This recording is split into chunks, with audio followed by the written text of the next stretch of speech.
मित्रों नमस्कार। मैं एडवोकेट सुविंदु जयपुरिया अपने इस चैनल पर पुनः एक बार आपका स्वागत करता हूं। मित्रों, जैसा कि आप लोगों को पता है कि मेरे इस चैनल का पर्पस क्या है और फिर भी मैं आप लोगों को बता देता हूं कि इस चैनल का पर्पस हमारे एडवोकेट मित्रों को जो प्रोसीडिंग्स है, लीगल प्रोसीडिंग्स है, उसकी जानकारी देना है, कोर्ट रूम प्रोसीडिंग्स है उसकी जानकारी देना है, प्रावधानों को बतलाना है और साथ ही साथ उन्हें उनका कैपेसिटी बिल्डिंग करना है। ठीक है, उनके प्रोविजंस की भी जानकारी उनको देनी है और कैपेसिटी बिल्डिंग भी उनकी करनी है, जिससे कि वह बेहतर वकील बन सके। दूसरी चीज कि आम पब्लिक को जो क्रिमिनल केसेस को लेकर बहुत ही ज्यादा एग्रीव्ड रहते हैं और बहुत ही डरे हुए भी रहते हैं, उनको भी इन सारी चीजों से अवेयर कराना है, जिससे कि वह अपने प्रावधानों को सही सही समझकर और सही सही स्टेप ले सके, सही वकील का भी चुनाव कर सके, या फिर जब वो अपने वकील से बात करने जाए तो वह अपनी चीजों को बेहतर तरीके से बता सके। तो इसी क्रम में मित्रों, अभी हमारे पास एक ईमेल के थ्रू मैसेज आया है। इसमें मोहिनी जायसवाल नाम की एक महिला ने, शायद वह वकील हैं, लेकिन उन्होंने स्पष्ट नहीं किया है कि उन्होंने वकालत कर ली है या फिर वकालत पढ़ रही है, उन्होंने स्पष्ट नहीं किया है। लेकिन जैसा कि उनके मेल से पता चलता है कि वह वकील है। उन्होंने एक प्रश्न पूछा है कि महिलाओं के सेक्सुअल हरासमेंट को लेकर उन्होंने कहा है कि वर्किंग प्लेस पर जो सेक्सुअल हरासमेंट होता है महिलाओं का, ठीक है, उसमें क्या प्रावधान है कानून में और किस ढंग से सजा उन्हें मिल सकती है। तो मोहिनी जायसवाल जी, मैं आपको पहले बता दूं कि कौन सा एक्ट है जिसके तहत सारी चीजों को डील किया जाता है। वर्किंग प्लेस पर जो विमेन का हरासमेंट होता है, महिलाओं का जो हरासमेंट होता है, उसको कैसे डील किया जाता है। मीडिया जो एक्ट बनाया गया है वह 2013 में बनाया गया है। ठीक है, तो यह जो है सेक्सुअल हरासमेंट ऑफ वुमेन जो एक्ट बनाया गया है, वो sexual harassment of women at work place prevention prohibition and redressal act 2013। जैसा कि हम सभी लोगों को पता है, आजकल काफी ज्यादा सेक्सुअल हरासमेंट की घटना बढ़ चुकी है और वर्किंग प्लेस पर और भी ज्यादा यह देखने को मिलता है। जैसा कि हम सभी को पता है कि आजकल महिलाएं भी बड़ी संख्या में काम करती हैं और करना भी चाहिए। राइट टू इक्वलिटी है, उनको राइट टू फ्रीडम है, फंडामेंटल राइट्स है उनका, उनको काम करना ही चाहिए, क्योंकि यदि वह काम नहीं करेंगे तो हमारा 50% वर्क फोर्स जो है वो अनप्रोडक्टिव रह जाता है। तो इसी कारण उन लोग अपने को काफी बढ़ावा सरकार के द्वारा दिया जा रहा है, समाज में हम लोगों के द्वारा भी बढ़ावा दिया जा रहा है। हम भी क्या चाहते हैं, हम सारे लोग जो समाज के लोग हैं चाहते हैं कि हमारी बेटियां पढ़े, हमारी बहनें पढ़ें और पढ़कर बेहतर से बेहतर करें, अपना करियर बनाएं। ये पहले का जमाना नहीं है कि आइए और बस आप अपने घर के कामों में व्यस्त रहिए और घर के कामों में ही खत्म अपने आप को कर लीजिए। वो समय अब नहीं है, क्योंकि दोनों व्यक्ति ही काम करते हैं और दोनों व्यक्ति बेहतर तरीके से घर को चलाते हैं। लेकिन इसके साथ साथ कुछ समस्याएं भी इसके साथ आती हैं। जब महिलाएं घर से बाहर निकलती हैं और वर्क प्लेस पर जाती हैं तो आपको हम लोग यह देखते हैं कि वहां पर कुछ नजरें भी उनका पीछा करती हैं। कुछ ऑफिस में जो तरह के तत्व होते हैं वो उसका एडवांटेज लेने की कोशिश करते हैं, जिससे कि कभी कभी लोग फब्तिया करते हैं, कभी कभी कुछ लिख कर दे देते हैं, कभी कुछ गलत सिग्नल देने की कोशिश करते हैं, कभी कभी तो गलत हरकत भी कर देते हैं। तो इन सबसे प्रोटेक्शन के लिए ही प्रावधान हमारा किया गया है। जैसा कि आपको पता है कि हमारा फंडामेंटल राइट में राइट टू इक्वलिटी का प्रोविजन है। आर्टिकल 14 से लेकर आर्टिकल 18 तक राइट टू इक्वलिटी का प्रावधान किया गया है, जिसमें मेल फीमेल सभी लोगों को, जाति धर्म सभी के लोगों को इक्वल माना गया। इसी ढंग से आर्टिकल 19 में हमें राइट टू फ्रीडम भी दिया गया। ठीक है, अर्थात हम कुछ भी काम कर सकते हैं, कुछ भी अपनी वृत्ति कर सकते हैं, तो कहीं पर घूम फिर सकते हैं। और राइट आर्टिकल 21 में राइट टू लाइफ दिया गया है, जिसमें कि हम डिग्निफाइड तरीके से अपनी जिंदगी जी सकते हैं।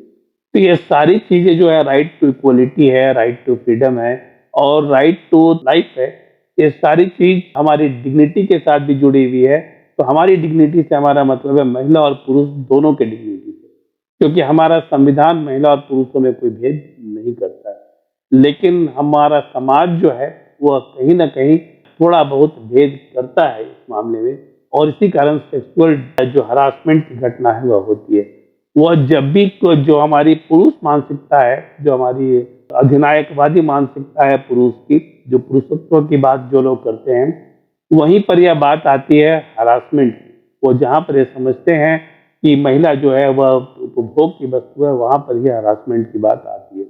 और कभी कभी लोग जस्ट अपने कुछ मस्ती मजाक के मूड में भी हरासमेंट कर देते हैं, और वह यह समझने में असमर्थ रहते हैं कि सामने वाले के ऊपर उसका क्या असर पड़ रहा है। जब हम वुमेन हरासमेंट की बात करते हैं तो हम यह देखते हैं कि हमारे फंडामेंटल राइट का हनन हो रहा है, अर्थात हमारे राइट टू इक्वलिटी का हनन हो रहा है, राइट टू फ्रीडम का हनन हो रहा है, राइट टू डिग्निटी का हनन हो रहा है, राइट टू लाइफ का हनन हो रहा है।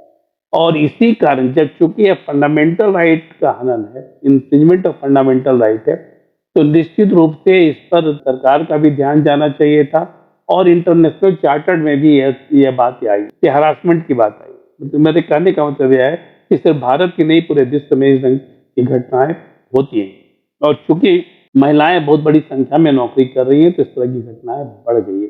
भारत ने भी इस इंटरनेशनल चार्टर को एक्नॉलेज किया और 2013 में उसने पास की, जिसकी बात मैंने अभी आप लोगों को बतलाई। जो एक्ट का नाम मैंने बताया आप लोगों को, sexual harassment of women at work place prevention, मतलब कैसे रोका जाए, प्रोहिबिशन एंड रिड्रेसल, कैसे उसको रोकना है, कैसे उसको उसका रिड्रेसल करना है, इसकी बात है। ठीक है, तो इस कानून में क्या प्रावधान किया है?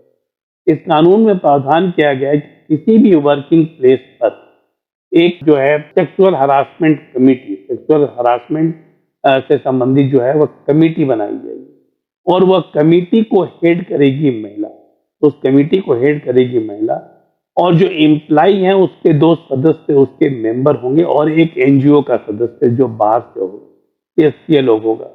मतलब कि यदि कहीं पर भी सेक्सुअल हरासमेंट किसी वर्क प्लेस पर होता है, वर्क प्लेस पर भी सेक्सुअल हरासमेंट होता है, तब ऐसी स्थिति में सबसे पहले आप कहाँ बोलते हैं? अपने डिपार्टमेंट में जाकर बोलते हैं, अपने अपने ऑर्गेनाइजेशन में जाकर बोलते हैं।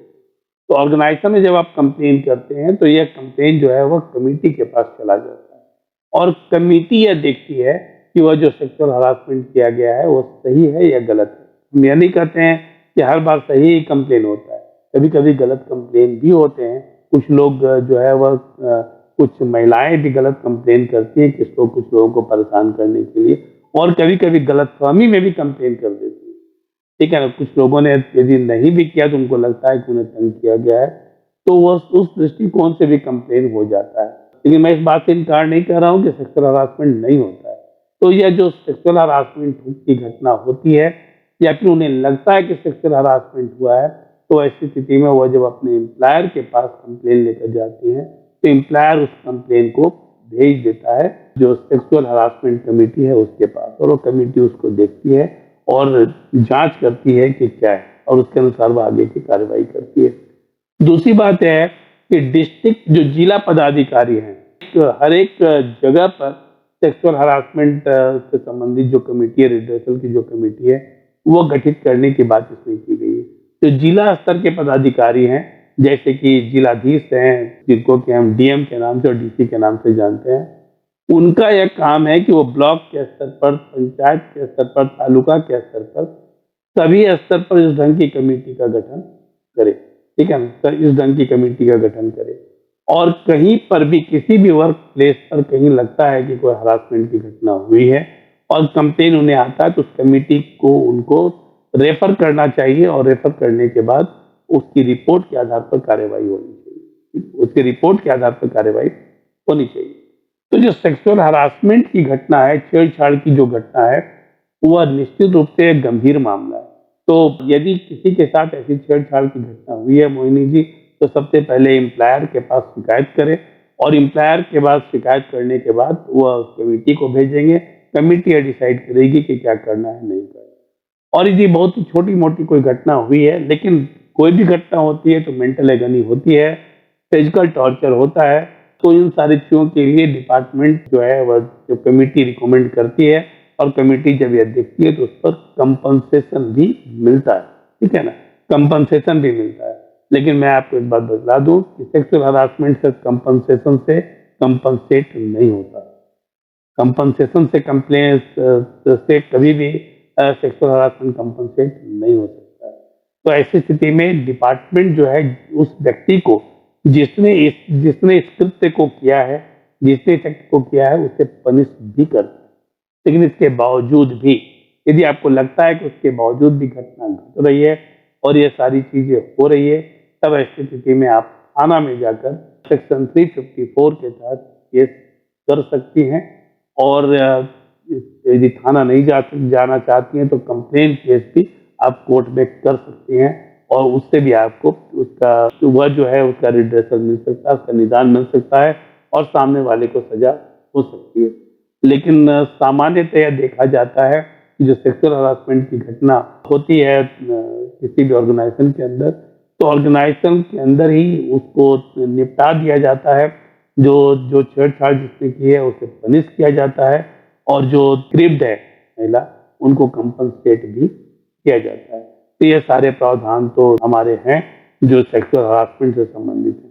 तो मुझे उम्मीद है कि आप मेरे जवाब से संतुष्ट होंगे और लोग भी जो सेक्सुअल हरासमेंट से सफर कर रहे हैं वो इस प्रावधान को देखकर अपने आगे का जो स्टेप है वो ले सकते हैं। मित्रों, यदि आप लोगों ने अभी तक इस चैनल को सब्सक्राइब नहीं किया है तो इसे सब्सक्राइब कर लें और बेल आइकॉन को पुश कर दें जिससे कि आपको लेटेस्ट नोटिफिकेशन मिलता रहे। धन्यवाद।